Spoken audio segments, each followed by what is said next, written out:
تو بات شروع ہوتی ہے سلجوق سلطنت سے، جو 11 تا 13ویں صدی عیسوی تک مشرق وسطیٰ اور وسطی ایشیا میں قائم رہنے والی ریاست تھی۔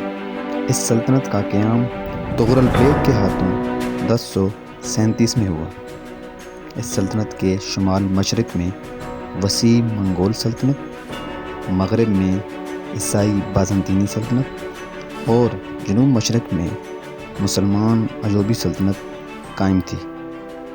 عماد الدین زنگی، جو کہ سلجوق سلطنت کے ایک گورنر تھے، انہوں نے جب سلجوق سلطنت کو کمزور دیکھا تو اپنی ایک الگ ریاست زنگی سلطنت کے نام سے قائم کر لی۔ صلاح الدین ایوبی کی جواں ہمت اور اسلام پسند مجاہدانہ سوچ سے جب ان کو اقتدار ملا تو زنگی سلطنت ایوبی سلطنت میں منتقل ہو گئی۔ انہوں نے بیت المقدس کو 1187 میں بازنطینی عیسائیوں سے آزاد کرا لیا۔ ایوبی سلطنت تقریباً 150 سال تک قائم رہی، جس کا مرکز حلب تھا۔ اوغوز قبائل کی تعداد 24 تھی۔ ان میں کائی قبیلہ، دودرگا، چاودار اور امرولو قبیلہ وغیرہ شامل ہیں۔ ارطغرل غازی کا تعلق کائی قبیلہ سے تھا، جو سردار سلیمان کے ہاں گندودو اور سنگورتکن کے بعد پیدا ہوئے۔ بامسی، ترگت اور روشان ارطغرل کے قریب ترین ساتھی اور وفادار جنگجو تھے۔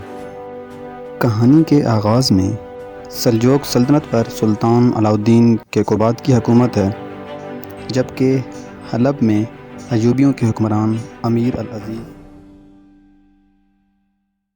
ارطغرل کی زندگی میں نئے اور فیصلہ کن امتحان تب شروع ہوتے ہیں جب ارطغرل اپنے شیر دل سپاہیوں کے ساتھ شکار پر جاتا ہے۔ وہاں ٹیمپلر عیسائی کچھ قیدیوں کو لے کر جا رہے ہوتے ہیں۔ ارطغرل عیسائیوں کو مار کر قیدیوں کو یہ جانے بغیر اپنے قبیلے لے آتا ہے کہ یہ 3 قیدی سلجوق سلطان علاء الدین کے شاہی خاندان سے ہیں: شہزادہ نعمان، ان کی بیٹی حلیمہ خاتون اور ان کا ایک بیٹا۔ شہزادہ نعمان سلطنت کی بقا کی خاطر راہ فرار اختیار کیے ہوتا ہے اور عیسائی انہیں دبوچ کر سلجوقی گورنر کارا تویگر کے حوالے کرنے جا رہے ہوتے ہیں۔ ادھر کائی قبیلہ موسمی بے رحمیوں کا شکار ہے۔ بھوک افلاس قبیلے کو کمزور کر رہی ہے اور یوں جرگے کی مشاورت پر ارطغرل کو بطور ایلچی حلب کے امیر العزیز کے پاس بھیجا جاتا ہے تاکہ قبیلے کی نئی رہائش کے لیے جگہ کی گزارش کی جا سکے۔ وہاں حلب ٹیمپلر عیسائیوں کی سازشوں کا گڑھ بن چکا ہے۔ استاد اعظم پیتروچو صلیبی جنگجوؤں کا رہنما ہے، جس کی زندگی کا اولین مقصد مسلمانوں میں پھوٹ ڈلوا کر انہیں کمزور کرنا اور بیت المقدس کو ایوبیوں سے واپس حاصل کرنا ہے۔ وہ اپنے سپہ سالار ٹائٹس سے مل کر ایک بہت بڑی خون ریز صلیبی جنگ کی تیاری کر رہا ہے اور حلب کی سلطنت کی باغ دور کافی حد تک اس کی سازشوں کے ماتحت ہوتی ہے۔ اپنے جنگجوؤں کو قتل کرنے پر عیسائی ارطغرل کو حلب میں مارنے کی کوشش کرتے ہیں، مگر وہاں ارطغرل کی ملاقات تاریخ کی ایک بہت مشہور روحانی شخصیت ابن العربی سے ہو چکی ہوتی ہے۔ ان کی دعاؤں اور اپنی ہنرمندی سے ارطغرل ان کے جال سے بچ نکلتا ہے۔ ادھر سلجوقی گورنر کائی قبیلے کے پڑاؤ آ کر اپنے ریاستی قیدیوں کا مطالبہ کرتا ہے، مگر انکار سن کر قبیلے اور سلطنت کے مابین تعلقات کشیدہ ہو جاتے ہیں۔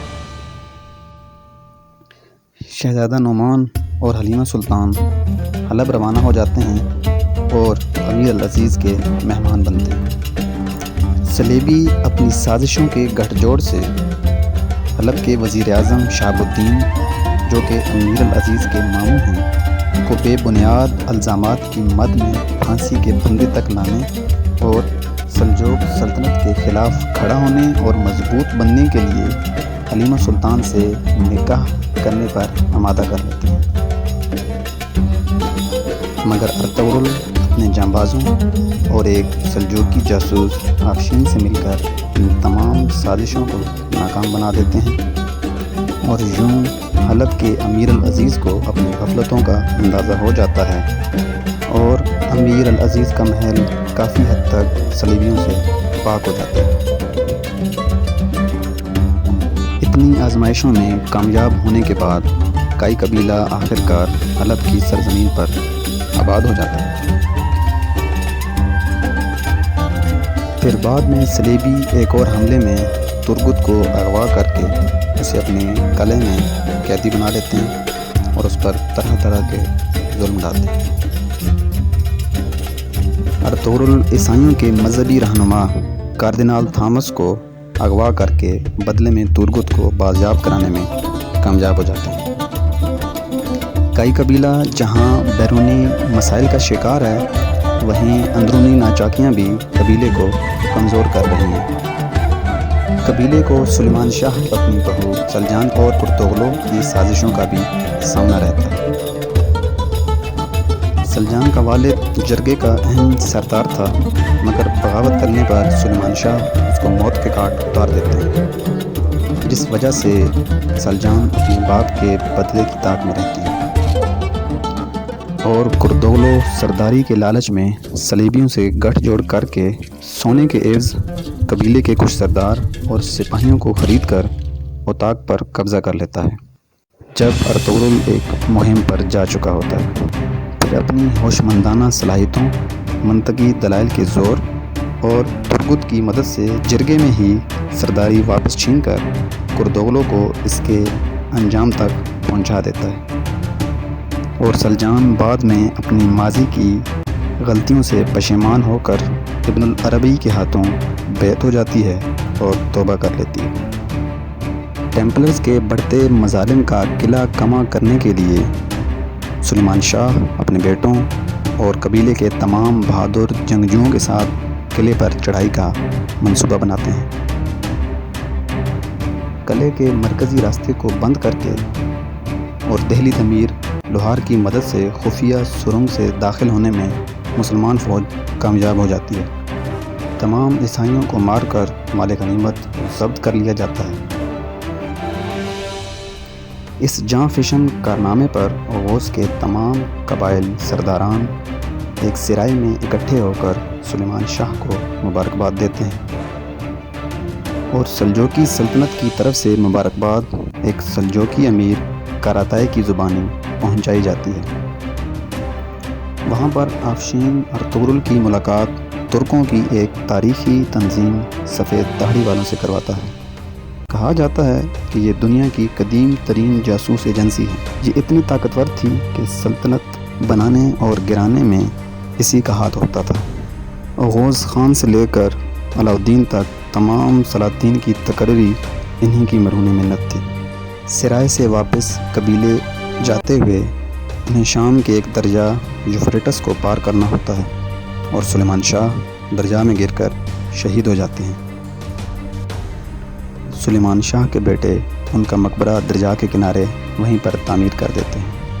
یہ زمین موجودہ ترکی کی سرحد سے باہر ہے، مگر آج بھی وہاں ترکی کا جھنڈا لہراتا ہے۔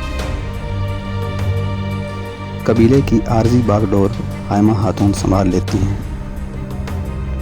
حال ہی میں ہوئے تمام اوغوز قبائل کے اجلاس سے یہ نتیجہ طے پاتا ہے کہ منگولوں کی بڑھتی سفاکی سے نمٹنے کے لیے سب کو اناطولیہ میں دوبارہ یکجا ہونا پڑے گا۔ یوں حائمہ خاتون قبیلے کے جرگے میں باہمی مشاورت سے یہ فیصلہ دیتی ہے کہ قبیلہ اب اپنی آبائی سرزمین اناطولیہ کی طرف ہجرت کرے گا۔ یوں اب قبیلہ اپنے تمام تر وسائل کے ساتھ حلب کی سرزمین چھوڑ کر سلجوق سلطنت کے مرکزی حصے کی جانب گامزن ہے۔